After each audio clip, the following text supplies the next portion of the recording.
الرحيم أدراك ما الطارق Өзіміздің милләт болып, өзіміздің дәулетімізде яшәргә. Безгә инде я Раббым Аллах, шушы бик көннәрдә үзеңнән сорыйбыз, безнең дәулетебезне ныгытсаң иде, я Аллах Раббил Галәмин. Bi rahmetike ya Erhamer Rahimin. Amin. Allahu Akbar. Sizni bayram bilan tabriklayman. Bu bizning uchun bek zo'r bayram. Xalq unutmasa, bizning mustaqil bo'lgan tilavat Allah bersa biz o'zimizning natijaga yetishamiz deb o'ylayman. Biz aql bilan kurashishga tiyиш, chunki bizning yoqda haqiqat. Biz durustlik uchun kurashamiz. Shuning uchun Allah bersa, kelajakda ummatimizni uzmik, mustaqillik davom etadi. Kurash davom etadi, ham xalq buni endi isbot etdi referendumda. Bu bek zo'r bizning qozonish bo'ldi, referendum o'tkaru. Referendum o'tdi, xalqaro komissiyalar tekshiruvida bizdagi Qrimda mana o'tdi referendum, unda ikkinchi turda o'tdi. Alim bilan kechami bayram etdilar, lekin bilan bizning bayram negadir rasmiy ravishda o'tkazilmay. Allah bersa kelajakda u bo'lar deb. Albatta bütün aygırda bizden ne durmaydı. Durmuşlay kurulgan, kimdir olga bara, kimdir orta kala. Lakin bir aygır kalırga deyiş bizden sınıydı. Bizning tilagimiz ko'targan edi.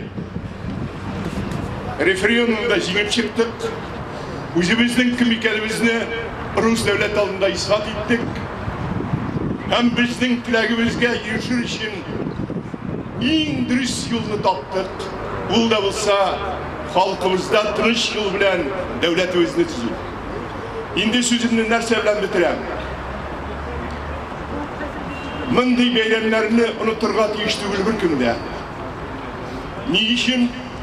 Çünkü kelajakda adam bolasında şanışlı varga tegish.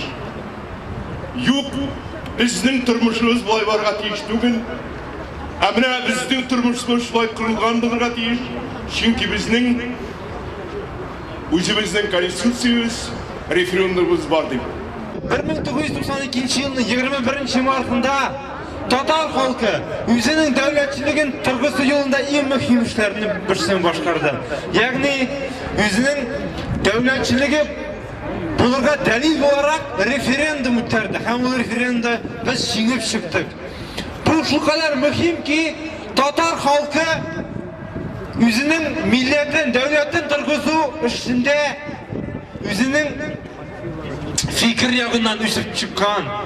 Şimdi özüne bir güçlü millet olarak ko'rsatdi ham en mühimi Tatar halkı demokratik, hukuki yollar bilen özünün devletçiliğin turg'usi alganın ko'rsata oldu. Biz bugün meydanda jilganmiz ekan, demek Tatar halkı devletçilik ruhunu saklay oldu ham kelajakda de Tatar halkı devletli. Devlet için kurashacak, devlet için işleyecek. En mühimi şunsi, bizning bu kunni o'tkazuvimiz әлі Tatar halkı isen, Tatar halkının ruhunda, Tatar halkının позвоночнигі деп айтайық, сынмаған Tatar halkı әлі өз milleti için, өз halkı için, өз келешегі için kurashacagын anlata.